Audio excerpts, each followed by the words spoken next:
1 साल का लंबा इंतजार, दर-दर की ठोकरें और आंखों में सिर्फ अपनी गुमशुदा मां की धुंधली सी याद। लेकिन इसके बाद भी एक बेटी ने वो कर दिखाया जिसकी उम्मीद शायद दुनिया छोड़ चुकी थी। अपनी मां के लिए एक बेटी भागलपुर से भिलाई पहुंच गई। इस दुनिया का सबसे प्यारा और ताकतवर शब्द है मां।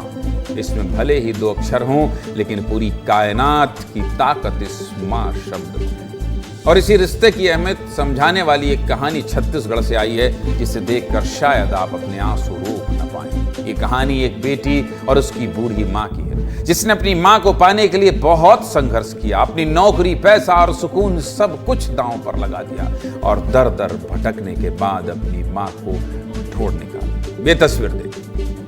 मां बेटी एक दूसरे से लिपट कर रो रही हैं। रोते रोते बेटी अपनी मां के पैरों में गिर गई, पांव छूकर मां का आशीर्वाद ले रही है।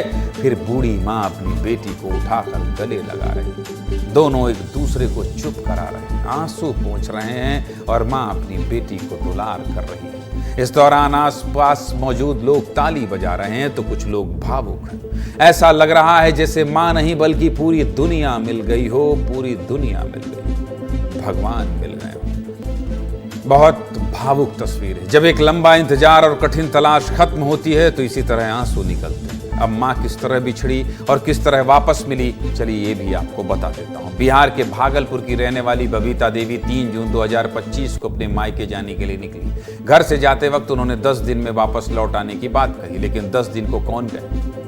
1 महीना बीता, 6 महीना बीता और साल होने को आया, लेकिन मां वापस नहीं लौटी। इस दौरान अपनी मां को जान से ज्यादा चाहने वाली पूजा की जैसे जिंदगी ही थम गई, क्योंकि पूजा के लिए उनकी मां ही पूरी दुनिया थी, जिन्होंने पिता के जाने के बाद अकेले पूजा को पाला था। ऐसे में अपनी मां को वापस लाने के लिए पूजा ने रात दिन एक कर दिया। शहर की गलियों से लेकर गांव की सड़कों तक, रेलवे स्टेशन से लेकर बस स्टैंड तक, मंदिर और वृद्धाश्रमों से लेकर पुलिस थानों तक, पूजा अपनी मां को लगातार तलाशती रही।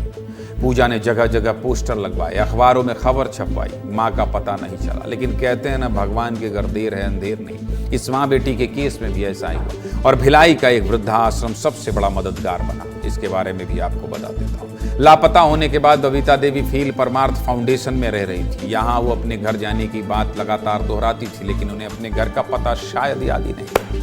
अचानक एक दिन उन्होंने अपने घर जगतपुर बांका का नाम लिया, जिसके बाद आश्रम वालों ने तुरंत बांका पुलिस से संपर्क किया और यहीं से हुई तलाश शुरू। फिर पूरी डिटेल निकालकर पूजा को कॉल किया गया और बताया गया कि उनकी मां भिलाई के एक आश्रम में है। ये शब्द जैसे ही पूजा के कानों में पड़े वो रो पड़ी और अपनी नौकरी छोड़कर तुरंत मां से मिलने के लिए निकल पड़ी।